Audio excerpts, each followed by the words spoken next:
Interpersonal skills are complicated, aren't they? We all have such different personalities, preferences, and pain points in life. And sometimes they interrupt our carefully laid plans when we least expect it.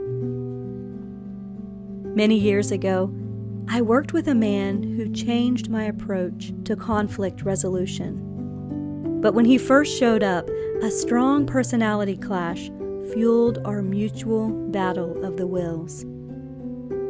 I've written about parts of this story in the past, but I don't think I've ever shared it here on YouTube.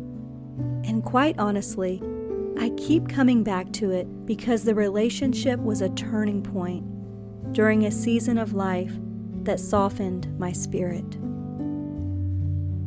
I was in my early 20s, working as a store clerk, when a new salesman stormed into my professional life, demanding first-class treatment. It wasn't always what he said that bothered me, but often the way he said it that caused the tension between us to escalate. Eventually, the lengthy tug-of-war took my patience to the breaking point, and it almost cost me a job I loved. Sharing this with you is a little out of my comfort zone, but if you know what it's like to face down an unyielding adversary day after day with very little results, let me tell you what finally made a difference for me all those years ago. I stopped resisting and started recognizing. I shifted the focus from what he should change to what I could change. The subtle mindset shift didn't happen because of some inherent virtue of my own. Deep down, I just knew something had to give.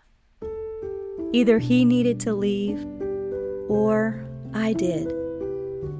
Or we could wade through a hard, uncomfortable third option and learn to get along. In a society where human rights are often valued above personal responsibility, it might be unpopular to turn the outstretched finger of blame around. But you know what I noticed? When my attitude and disposition changed, his did too. Not completely. He still moved and talked fast. But when he barged down the aisle in my direction, I started meeting his gaze. I set aside my own agenda and my pride and acknowledged his need with an urgency and recognition I'd refused in the past. In an unspoken truce, I placed value on his part of the equation and what he brought to the table. Things didn't change overnight, and I wouldn't go so far as to say we ever became friends. But with patience and the passing of time, we did come to terms.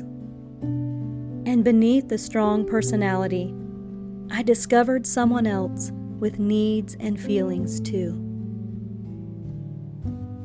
Though I suppose a case could be made that giving in to a bully isn't always the best thing to do.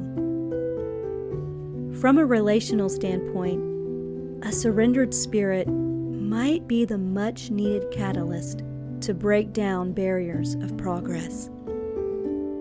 The other morning, James 1:19 came to mind.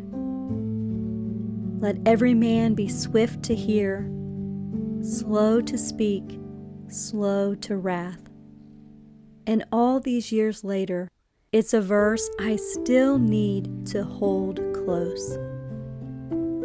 In the middle of everyday interactions, it reminds me that pushing back isn't always the best solution.